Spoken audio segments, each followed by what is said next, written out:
So, welcome everybody to this episode of A Touchy Subject. I'm joined by Fiona White. Now, you may recognize Fiona from this book right here. We had Alan White on last webinar.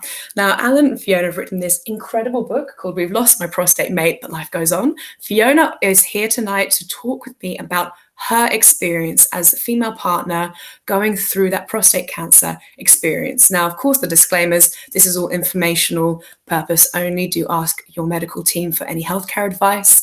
Also, if you're going to, please join in the chat box.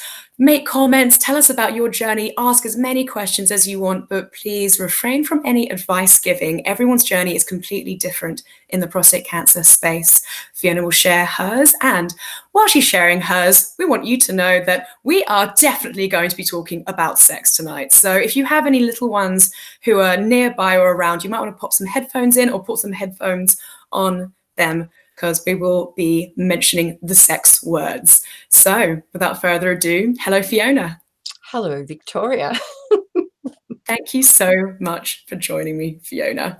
Now, a little bit of context, of course, Fiona's written this book with Alan, but Fiona, some context of your relationship with Alan, a little bit of where you two met and, what your journey has been up until surgery. What was your relationship like? Okay, Victoria, we met at a christening in 2007, and I was a godparent, and at the after party I saw this very tall, handsome man and thought, ooh, who's he? And later on in the evening, we were sitting on a staircase and someone came over and was offering some pavlova and said, would you like some cake? And I said, oh, no, thank you, I'm waiting for the real thing. Whereupon Alan stood up, thrust his arms out like this and said, here I am. I didn't even get it. I said, no, I meant the christening cake. Didn't get it. But anyway, we were married in 2008 and we have had a wonderful relationship so far. It's a second marriage for both of us. And we entered into this relationship as obviously an older couple. For the first time in my relationship history, I was with a man who occasionally had a little wobble with his penis, so to speak. Occasionally we would be having sex and he would lose his erection. Didn't happen a lot, but it did happen occasionally. So that was my first experience of what happens to men as they get older. That is more common than we know about, I think, that men can actually have problems with their erections as they get older. Absolutely. And so this was before the prostate cancer surgery that Alan went through. So you'd already had, it sounds like, some experience of, you mentioned just some wobbles with our genitals, which everybody has as they age in some form or other. But of course, when the surgery hit, then everything changed. Can you describe what that was like for the two of you? It was quite horrifying, really, when Alan came home from the hospital, leaving aside the fact that he had a catheter. His penis was smaller and it was a kind of bluish purple colour and curled up in what looked like a little ball. It looked so sad and it was icy cold. And immediately I saw it and thought, it looks like it needs to be warmed up. It needs its blood flow stimulated. So over the coming months, I suppose, I saw it as my duty to help gently to stimulate the blood flow and get his penis looking healthier and feeling healthier. And that was when we inadvertently discovered that a man can have a fantastic orgasm even when he has a completely flaccid penis, which I certainly didn't know before. That was a revelation. Wow. So it sounds like a lot of discoveries of what your genitals and sexuality can be after prostate cancer came from the sounds of really just exploring and doing what sounds like what made just common sense for your given situation. How did you find talking about all of this together? I found that we both had our own grief to deal with, Alan particularly, because I think for men, so much of their identity as a man is tied up in their penis and their ability to have erections more or less on demand.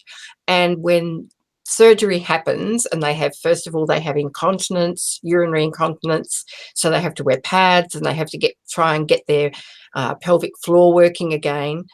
And then, of course, the added insult of their penis no longer functioning as it once did. And that can be very different for each man out there. And Alan was terribly, terribly distraught. And we both felt a great deal of emotion around it because he was so unhappy. But fortunately, we were always the couple who did talk a lot, and I insist on having a lot of fun in bed. I insist on having a lot of laughter and stupidity and silliness because I think it really adds to the bonding. And so that was something I thought, well, we need this even more now because I wanted to disconnect affection and touch from performance. I didn't want Alan to think if I was cuddling him or caressing him, it meant he had to suddenly leap into action and, present arms, which of course he couldn't do anymore. So that's been an interesting journey, and I think that continues to this day.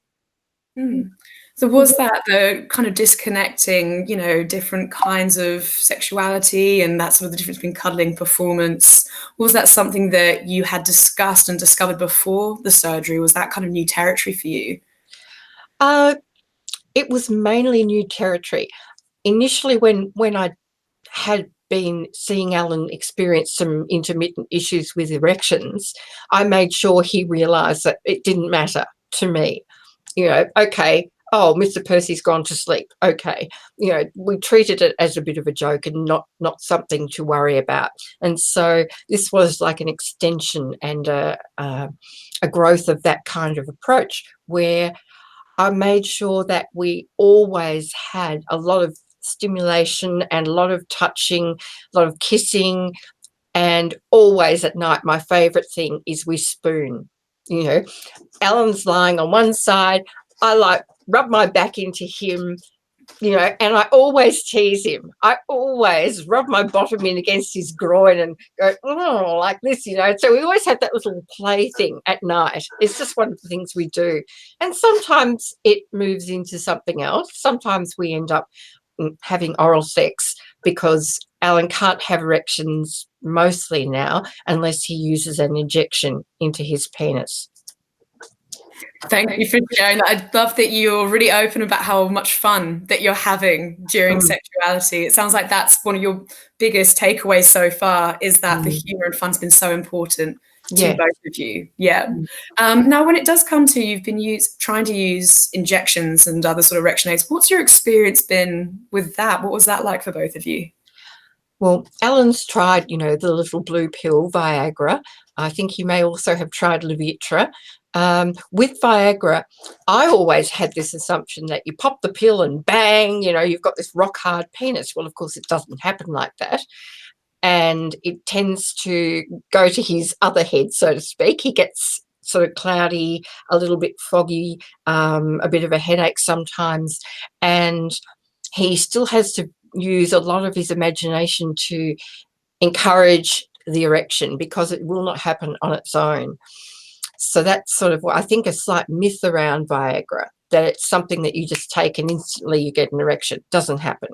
Also, since the operation, with things like Viagra, his penis can be erect in the sense that it's upright, but it's not like it was previously. It's not like a hard, it's sort of, it feels almost like a rubber thing, if I can use that horrible term, because when you try to use it like a normal penis, it's not as rigid, and so it's a little bit more problematic when you're trying to engage, hop on board, so to speak. You have to be a bit more careful, and that's been troublesome. But he mainly now uses the injections. So he uses a substance called Trimix, which you can only get from a particular compound pharmacy, and he has to inject that into his penis. and it stings, which makes me think he's an incredibly brave man to do that. I don't like the fact that he has to use that, because obviously I'd rather he didn't need to hurt himself to have sex. But, you know, we both want to have sex, so that's what he does. Yeah. No, thank you for sharing that. There's so many differences as well in what you said of what an erection is. Yeah. There's stiffness, there's just engorgement, and that Mm. action you just described as something that we call the hinge effect, where the blood flow in the base of the penis seems to be different after surgery with some erection aids than before. And like you said, well, what that then does is it changes the way that you are going to have sex, the positions you're in. And you mentioned the word careful, and the words like having to be more careful and being more intentional. What I hear all the time from couples say that that's sometimes the biggest challenge, is just how you have to think so much more about sex. Would you agree with that? Is there a lot more Yes. thinking that you've got to do now? Yes. We can no longer have very spontaneous sex. Our sex has to be planned. And we also have to factor in that even sometimes when Alan's used the injection, we can be having sex and all of a sudden his sensory perceptions cut out. He loses sensation. So that doesn't affect me, but it affects him. So he can become rather frustrated and a bit, like he gives up a bit. I have to keep saying, just keep going, come on, keep going, you know, because it can return. So his sensations fluctuate. And that's another problem with sex post-prostate cancer for the man. It can happen that they're intermittent.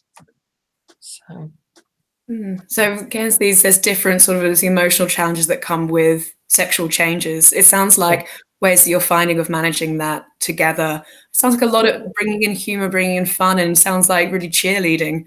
Exactly. A little bit, yeah. Fiona, I'd love to hear even more about the experience that you've been having with your sexual changes. We've talked a lot about Alan's sexual changes, but I think this is where I hear so many people say, look, no one's really talking about the partner and their sex life enough. It's two to tango. So there's this whole other tango partner. And, as a woman, of course, there are male partners as well, but as a woman, menopause is usually in the room. I understand, Fiona, as well, you've had your own experience with cancer. I'm wondering if you could share, like, what sexual changes have you experienced and what has helped you with those changes? Okay, well, a couple of years after Alan's prostate cancer, I was diagnosed with a gastric malt lymphoma, which is basically a cancer of the lining of the stomach. And so I had to have radiation treatment. So I had 16 radiation treatments. And as a result of that, I was kind of thrown into full-blown menopause, and it was very extreme, which I have read recently is what can happen after a medical thing like that, an intervention like that, where you go a little bit early into menopause. And what I have found was that on top of the trouble that we were having with sex because of Alan's operation, I now had my own issues, which became, obviously, the well-known one is vaginal dryness. But the other one that I wasn't aware of, which my GP told me about, was that there's a shrinkage and an atrophying of muscles, and because the tissues are no longer holding the fluid, like the collagen isn't really there, the vagina seems to get very small and very reluctant to use its elasticity in the way it used to. So when we were having sex, it was hurting. And I didn't want to tell Alan that it was hurting because I didn't want to put him off. And I put up with that for a while, but eventually I had to say, look, we're going to have to change the way I'm doing things here because this is really hurting. So I did a bit of research, and there's a wonderful organisation called Jean Hales for women's health.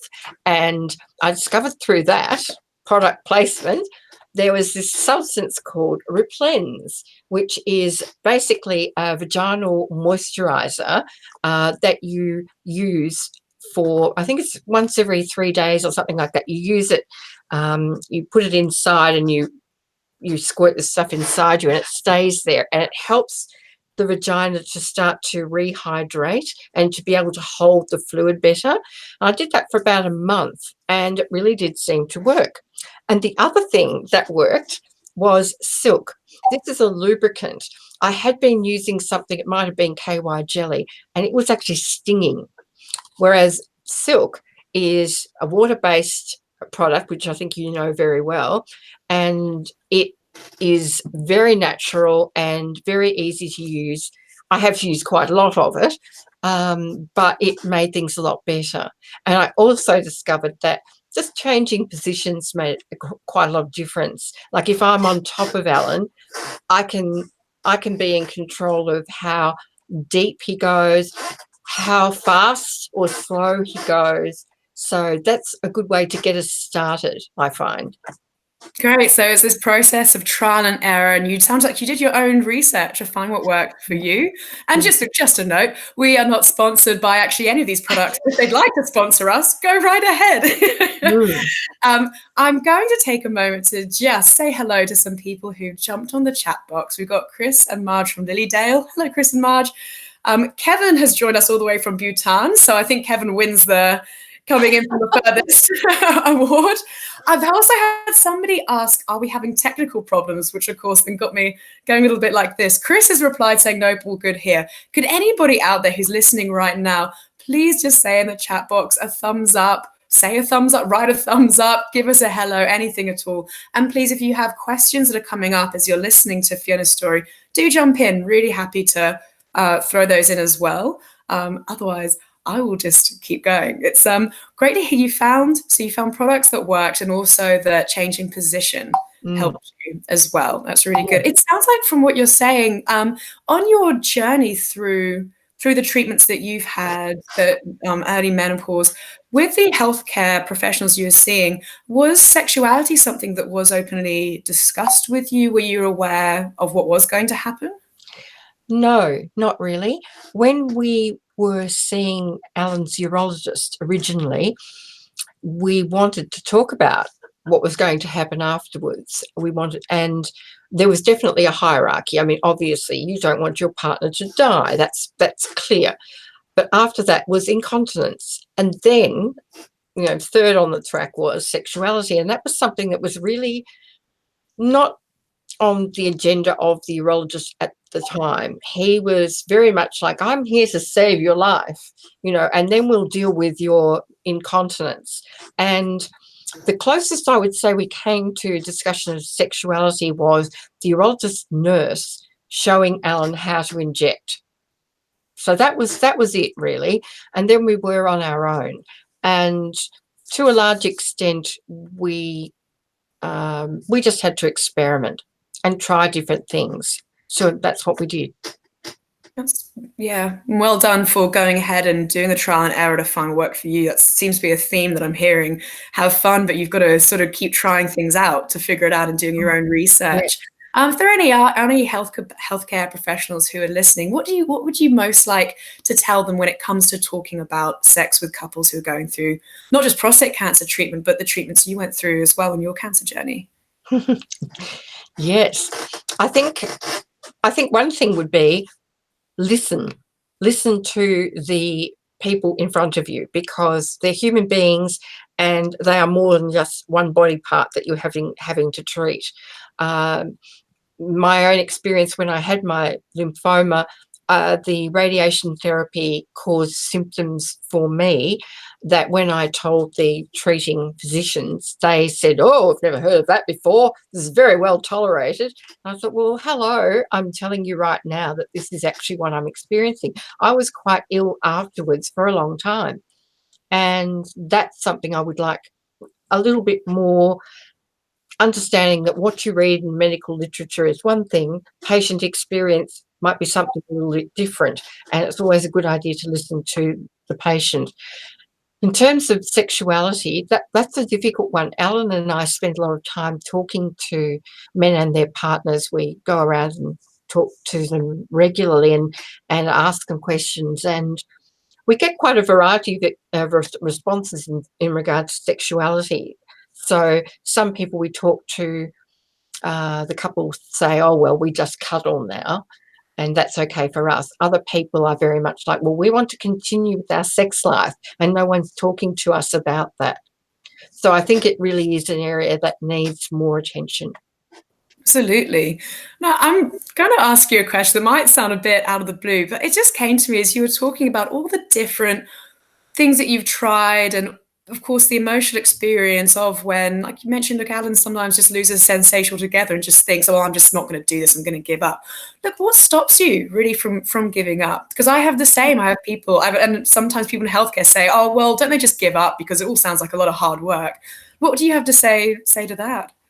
What I would have to say to that is that I believe for us, and maybe others out there would agree or not, sex is one of the ways that we bond really well within our relationship. If we're a bit scratchy with one another, having sex and then cuddling into one another and having a little snooze afterwards connects us more. We feel more connected. And I believe that, I suppose we're still young. I'm, what am I, 58. Alan's heading for 69. And although we're getting into an older age group now, we were younger obviously then, but it's very important for both of us. We enjoy it. We want to continue, and we believe it's important. It's a sign of love and respect for our partner and appreciation. I make sure every single day that Alan knows I think he's sexy. You know, everything from groping him to ogling him. And I flaunt my body naked in front of him frequently, and we tease each other and titillate one another like that every day. And that is part of our relationship. Yeah, it's lovely. And again, that theme, it sounds like you've used basically the major tool in the toolbox has been fun, to have fun Yeah. and to focus as well on what is sexuality to you, what is sexual that's there to work with. Well, good. Look, we're getting to the last 8 minutes or so. Thank you for everyone who's now said hello, and looks like things are mostly working okay out there. Most important thing, people get to hear this amazing conversation with Fiona. Say hello to John and Jane from St Kilda. Please, any questions that you have, now is the time to ask them. As well, you can also text in to my phone if you're not able to see the chat box to 0456 195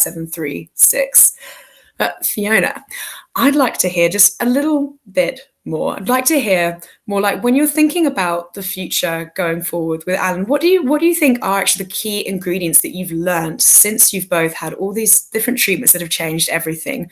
You know, if you had to actually put together almost a bit of a toolbox for going forward, what would that be to make sure that you sort of keep your sexuality alive? I think one of the key factors would be to keep your communication open at all times. Like, for instance, when I was going through the stage where I was having sex with Alan and it was hurting me and I wasn't telling him, that was not helpful. That was really not helpful. And I have read since that women can get into a really vicious cycle when that happens, that their body starts to internalize fear. When they start to have sex, their body anticipates the fear and then they do have pain. So that's, I suppose, the communication is so important. And also just, I suppose, just being physical in a very, taking apart the performance aspect from time to time and saying, look, it's not about you being able to service me with your manhood. It's very much about us just being comfortable with one another, and also understanding that libido changes. And I wanted to also make a point for people who don't understand why all of a sudden their libido may have gone into some sort of free fall. Obviously, there's things like being tired, being sick, being cranky, whatever. I take a medication which affects my libido. It basically completely kills my libido, and it means that I no longer have orgasms. So I just have to put that to one side and focus on other aspects of sex that I get enjoyment from. That's a really, really good point to make at the end. There are so many medications that you may not realize can change sexual function and libido being a big one. And of course, if that happens, to be open your dialogue with your medical team as well, that this is happening. You've mentioned before, look, there are options for everything. So it sounds like, Fiona, communication was your first big one that came to mind. And then, of course, just being physical. You're right. Look, any kind of touch in any way, we can become very focused on genitals. I think it's even the medical space, the literature goes on and on about a usable erection. And by that, they mean an erection that's going to go into a penetrative hole. I mean, they're usually talking about vagina. It's quite heteronormative. But like you mentioned, well, just the oxytocin released from just gentle touch, and that can also bring people to a really pleasurable place, and you can climax in other ways that are outside of penetrative sex, and the genitals can be touched in many ways as well. Now we've got a few comments coming through. Margaret is saying, Fiona, you rock. I quite agree, Margaret. It's a very good point.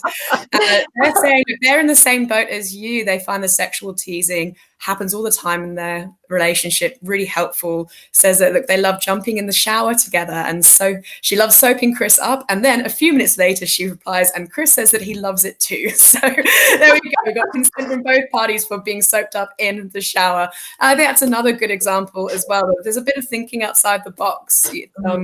Things might not be familiar in the same way, but finding new ways of just being physical at first and fun and encouraging and making away the performance can be helpful. I've also, look, I think quite a big comment's just come through. I've had somebody reply, I think that's Margaret again, saying that also being open with each other, talking and understanding works for them too. And Marge is saying that while she's not expecting penetrative sex, Chris would love to be able to. Fiona, have you found that your experience with Alan as well? Well, we've talked a lot about other sexual things you can do. Is it the same with both of you? You both are happy to do other things, or are you sort of missing penetration at the same time? Well, we do have penetrative sex whenever Alan injects himself. Another thing that we do, I give him oral sex quite a lot. And whenever he's just about to orgasm, he says, quick, quick, and grabs me, and I jump up on top of him and squeeze his penis between my legs, as if it's right next to my vulva. So it feels as if he's in there. That's a good substitute. And by the way, Alan has amazing orgasms. And he seems to me to be like an orgasm connoisseur. He always says, oh, that one was really different. That one went like this. And so it doesn't have to be penetrative, but that's great. We love that. But we also enjoy other things. So it's not just that. Yeah, it's wonderful. I love how creative you both are. I think what I'm hearing a lot of is, look, there's fun, but also the creativity. And look, in the end, it's stimulation, it's connecting, it's finding things that work for both of you. But I have heard this as well from many other men, that their orgasms after prostate cancer completely change. But sometimes that change isn't necessarily bad, it's unexpected. And I'm actually really hoping to get a webinar together with an orgasm expert to talk to us about why this is happening. Yes. I'm not quite sure why the literature hasn't focused entirely on how men can have amazing orgasms after surgery, just to put some little bit of hope out there. And we're getting a couple more comments. Jenny has put in an incredible own personal story that I recommend everybody go and read. I'm finding that we're running out of a little bit of time, but Jenny, thank you so much for sharing your story. I can see it's very eloquently put. And if everybody can see that, it's well worth the read to see how other people as well are finding the experience and dealing with it. Jenny saying that, keeping a good sense of humor as well, and the intercourse extremely important to her partner, and it's that negotiation of finding new things as well as finding ways of doing that is important. Everyone's agreeing with Jenny. Sense of humor, again, you and Jenny are on this. The sense of humor is very important. Someone else has just said, I think was a great final comment to end on, that we the females need more webinars on this topic. So I think that was Margaret. Thank you very much for mentioning that. I'm glad that you found this helpful. Fiona, as we close up, I'd love to know if there's anything else you'd like to add, but also love to hear what projects are you working on that you would also like people to know about. Okay, thank you, Victoria.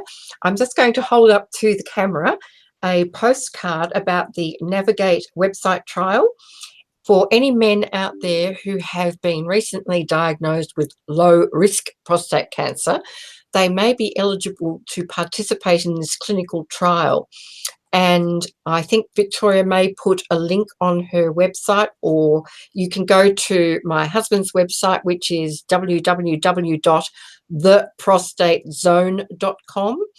And also Victoria has behind her a copy of the book, which of course is available on the website. And I would like to say thank you very much to Victoria for giving us this opportunity to talk about something that's so important to so many people. Thank you so much, Fiona, and you're completely right. What I'm going to do, the links that Fiona has just mentioned, they will be sent out by email tomorrow morning to everyone who's here and who's signed up, with the replay, of course, so that you can go and look at all that information tomorrow. And I do highly recommend their book. It's a wonderful first-person experience of the prostate cancer journey. Well, thank you again, Fiona. It's been absolutely wonderful talking to you. We're getting some lovely comments that I'd love you to just rush off now and read, Fiona. Everyone's saying well done and thank you. And Kevin has said, orgasm connoisseur. Wow, way to go. I completely agree, Kevin. So thank you very much, everyone who's joined us. And bye, Fiona. Bye, Victoria.